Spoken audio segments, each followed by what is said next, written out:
ನಮಸ್ಕಾರ. 2026 ಮೀನರಾಶಿಯವರ ಪಾಲಿಗೆ ಇದೊಂದು ಸಾಮಾನ್ಯ ವರ್ಷ ಅಲ್ಲವೇ ಅಲ್ಲ. ಇದೊಂದು ಬದಲಾವಣೆಯ ಯುಗ ಅಂತಾನೇ ಹೇಳ್ಬಹುದು. ಈ ದಶಕದಲ್ಲೇ ಅತ್ಯಂತ ಪ್ರಮುಖವಾದ ಈ ವರ್ಷ ಜೀವನದ ದಿಕ್ಕನ್ನೇ ಬದಲಾಯಿಸಬಹುದು. ಅದಕ್ಕೆ ಕಾರಣ ಏನು? ಬನ್ನಿ ತಿಳ್ಕೊಳ್ಳೋಣ. ನೋಡಿ, ಇದನ್ನ ಸುಮ್ನೆ ಉತ್ಪ್ರೇಕ್ಷೆ ಅಂತ ತಿಳ್ಕೋಬೇಡಿ. ಯಾಕಂದ್ರೆ ಬ್ರಹ್ಮಾಂಡವೇ ಮೀನರಾಶಿಯವರಿಗಾಗಿ ಒಂದು ದೊಡ್ಡ ಸ್ಕೆಚ್ ಆಗಿದೆ. ಹಾಗಾದ್ರೆ ಈ ವರ್ಷವನ್ನ ಇಷ್ಟೊಂದು ವಿಶೇಷವಾಗಿಸೋ ಆ ಗ್ರಹಗಳ ಆಟವಾದ್ರೂ ಏನು? ಬನ್ನಿ ಆಳವಾಗಿ ನೋಡೋಣ. ಸರಿ, ಈ ಪಯಣದಲ್ಲಿ ನಾವು ಏನೆಲ್ಲ ನೋಡ್ಲಿದ್ದೇವೆ ಅಂದ್ರೆ, ಮೊದಲು 2026 ಯಾಕೆ ಇಷ್ಟು ದೊಡ್ಡ ಬದಲಾವಣೆ ತರುತ್ತೆ ಅಂತ ಅರ್ಥ ಮಾಡ್ಕೊಳ್ಳೋಣ. ಆಮೇಲೆ ಬ್ರಹ್ಮಾಂಡ ನಮಗಿಡೋ ಪರೀಕ್ಷೆಗಳೇನು ಅಂತ ನೋಡೋಣ. ಅದಾದ್ಮೇಲೆ ಪ್ರತಿಯೊಬ್ಬರ ನಕ್ಷತ್ರದ ಪ್ರಕಾರ ಭವಿಷ್ಯ ಹೇಗೆ ಬೇರೆ ಬೇರೆ ಇರುತ್ತೆ ಅಂತ ತಿಳಿಯೋಣ. ಜೊತೆಗೆ ಒಂದು ಗೋಲ್ಡನ್ ಪೀರಿಯಡ್ ಕೂಡ ಇದೆ. ಅದರ ಲಾಭ ಹೇಗ್ ಪಡ್ಕೊಳ್ಳೋದು, ಅದಕ್ಕೆ ಬೇಕಾದ ಟೂಲ್ ಕಿಟ್ ಏನು, ಮತ್ತು ಕೊನೆಗೆ ಇದೆಲ್ಲವನ್ನ ದಾಟಿ ಇನ್ನೂ ಹೆಚ್ಚು ಸ್ಟ್ರಾಂಗ್ ಆಗಿ ಜ್ಞಾನಿಯಾಗಿ ಹೊರಬರೋದು ಹೇಗೆ ಅಂತನೂ ನೋಡೋಣ. 2026 ಮೀನರಾಶಿಯವರಿಗೆ ಒಂದು ರೀತಿ ಡಬಲ್ ರೋಲ್ ಇದ್ದ ಹಾಗೆ.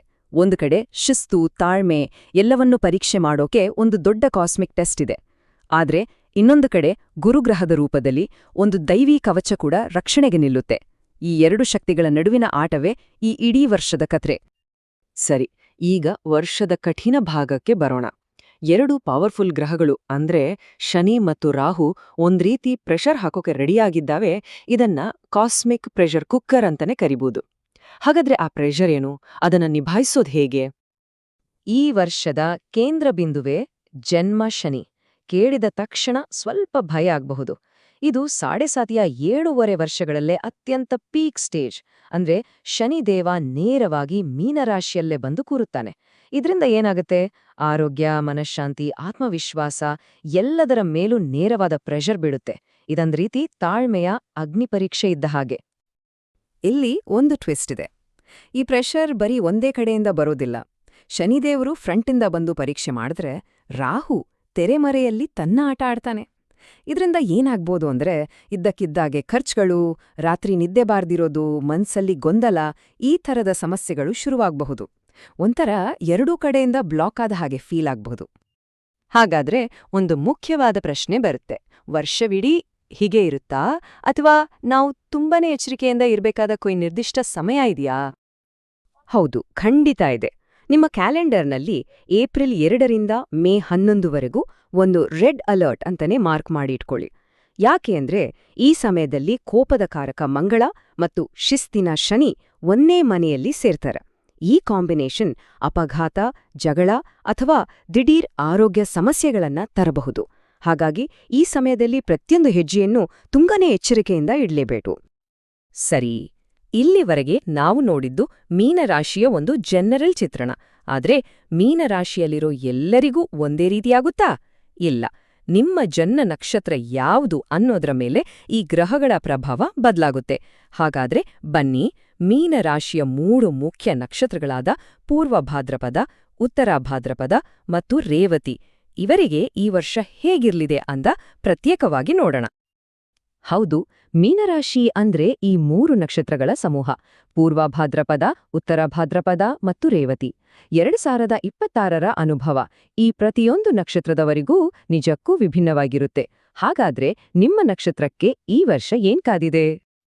ಮೊದಲಿಗೆ ಪೂರ್ವ ಭಾದ್ರಪದ ನಕ್ಷತ್ರ. ಇವರ ಪಾಲಿಗೆ 2026 ಒಂದು ರೀತಿ ಹಗ್ಗಜಗ್ಗಾಟದ ವರ್ಷ. ಒಂದ್ ಕಡೆ ರಾಹು ದೊಡ್ಡದಾಗಿ ಯೋಚನೆ ಮಾಡು, ಆಸೆ ಪಡು ಅಂತ ಪ್ರೇರೇಪಿಸಿದ್ರೆ, ಇನ್ನೊಂದ್ ಕಡೆ ಶನಿ ಇಲ್ಲ, ಶಿಸ್ತಿನಿಂದ ಇರು, ಆಧ್ಯಾತ್ಮದ ಕಡೆ ಗಮನ ಕೊಡು ಅಂತ ಹೇಳ್ತಾನೆ. ಈ ಎರಡರ ನಡುವೆ ಬ್ಯಾಲೆನ್ಸ್ ಮಾಡೋದೇ ಈ ವರ್ಷದ ಅತಿದೊಡ್ಡ ಚಾಲೆಂಜ್. ಈಗ ಉತ್ತರ ಭಾದ್ರಪದ ನಕ್ಷತ್ರದವರ ಬಗ್ಗೆ ನೋಡೋಣ. ಇವರಿಗೆ 2026 ತಾಳ್ಮೆಯ ಒಂದು ದೊಡ್ಡ ಪಾಠವನ್ನೇ ಕಲಿಸಿದೆ. ರಿಸಲ್ಟ್ಸ್ ತಕ್ಷಣಕ್ಕೆ ಸಿಗದೇ ಇರಬಹುದು, ಪ್ರಗತಿ ತುಂಬಾ ನಿಧಾನ ಅಂದ್ರೆ ಆಮೆಗತಿಯಲ್ಲಿ ಸಾಗಬಹುದು, ಆದ್ರೆ ಅದು ಸ್ಥಿರವಾಗಿರುತ್ತೆ. ನಿಧಾನವೇ ಪ್ರಧಾನ ಅನ್ನೋ ಮಾತನ್ನ ನೆನ್ಪಿಟ್ಕೋಬೇಕು. ನಿಮ್ಮ ನಿರಂತರ ಪ್ರಯತ್ನಕ್ಕೆ ವರ್ಷದ ಕೊನೆಯಲ್ಲಿ ಖಂಡಿತ ಒಳ್ಳೆ ಪ್ರತಿಫಲ ಸಿಕ್ಕೇ ಸಿಗುತ್ತೆ. ಕೊನೆಯದಾಗಿ ರೇವತಿ ನಕ್ಷತ್ರ. ಇವರಿಗೆ ಈ ವರ್ಷ ಮಿಶ್ರ ಫಲಿತಾಂಶಗಳನ್ನ ತರಲಿದೆ.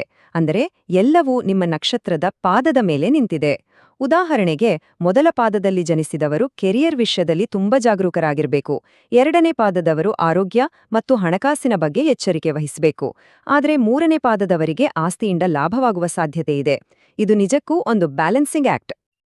ಇಷ್ಟೆಲ್ಲ ಸವಾಲುಗಳನ್ನ ಕೇಳಿ ಚಿಂತೆಯಾಯ್ತಾ? ಚಿಂತೆ ಬೇಡ. ಯಾಕಂದ್ರೆ ಒಂದು ದೊಡ್ಡ ಆಶಾಕಿರಣವೂ ಇದೆ.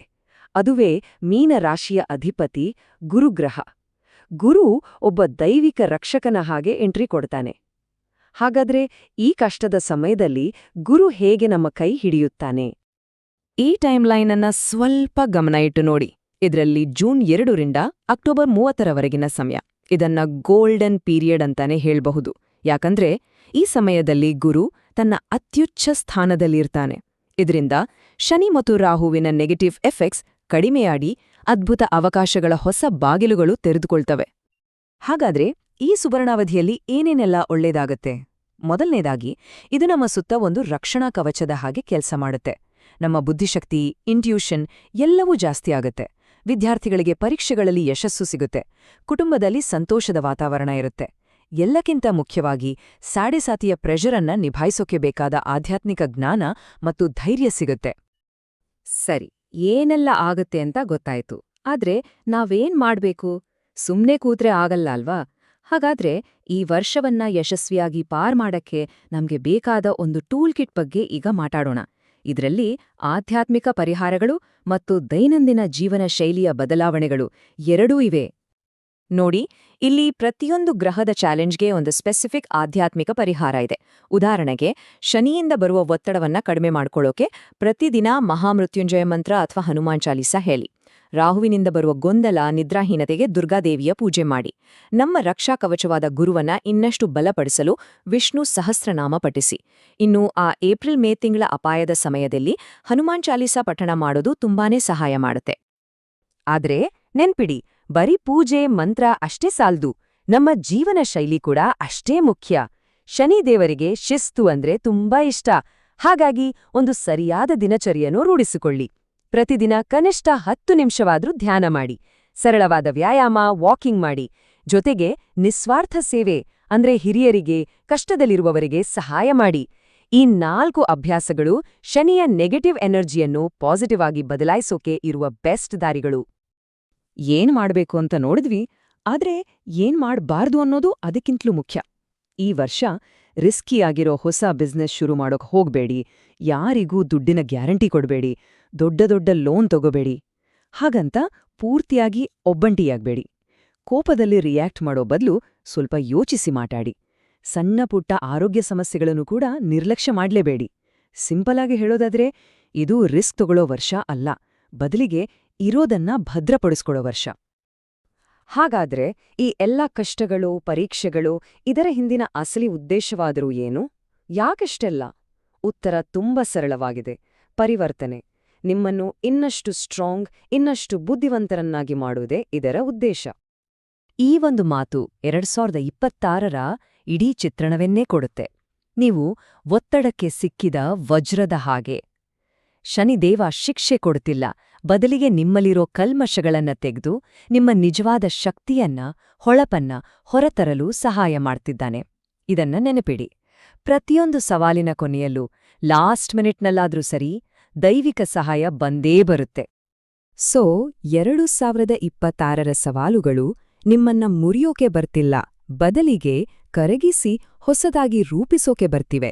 ಈ ಅಗ್ನಿ ಪರೀಕ್ಷೆಯ ನಂತರ ನೀವು ಸುಮ್ಮನೆ ಸರ್ವೈವ್ ಆಗೋದಿಲ್ಲ, ಬದಲಿಗೆ ಒಂದು ಹೊಸ, ಹೆಚ್ಚು ಶಕ್ತಿಶಾಲಿ ಮತ್ತು ನಿಮ್ಮದೇ ಆದ ನೈಜ ಆವೃತ್ತಿಯಾಗಿ ಹೊರಹೊಮ್ಮುತ್ತೀರಿ. ಹಾಗಾದ್ರೆ ನಿಮ್ಮ ಆ ಹೊಸ ರೂಪ ಹೇಗಿರ್ಬೋದು ಅಂತ ಒಮ್ಮೆ ಯೋಚನೆ ಮಾಡಿ ನೋಡಿ.